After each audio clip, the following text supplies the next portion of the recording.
Petugas Haji Indonesia di Tanah Suci bekerja tanpa lelah demi melayani para tamu Allah. Meski tak dikenal namanya, peran mereka begitu berarti bagi kelancaran pelaksanaan ibadah haji tahun ini. Pemerintah Indonesia melalui Kementerian Agama memberikan apresiasi tinggi kepada para petugas haji 2025 yang telah bekerja sepenuh hati di Tanah Suci.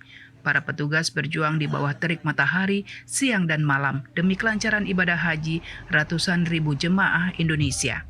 Meskipun tidak banyak yang mengenal mereka, namun dedikasi mereka dirasakan langsung oleh para jemaah. Tenaga ahli Menteri Agama bidang haji, umroh, dan kerjasama luar negeri, Bunyamin Yafid mengatakan para petugas tidak terkenal di bumi tapi terkenal di langit Allah.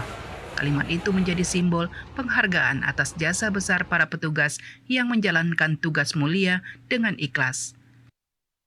Ada hambanya Allah yang perlu pertolongan, ada tamunya Allah, itulah jemaah haji, tamunya Allah yang kita tolong. Dan saya menyaksikan sendiri keringat teman-teman di saat terik panas matahari, teman-teman masih bertugas. Teman-teman menggendong jemaah, itu luar biasa sekali. Sekali lagi teman-teman terima kasih banyak dan kita tetap semangat. Insya Allah, Allah bersama kita dan Allah akan membantu kita. Karena kita membantu tamu-tamunya Allah.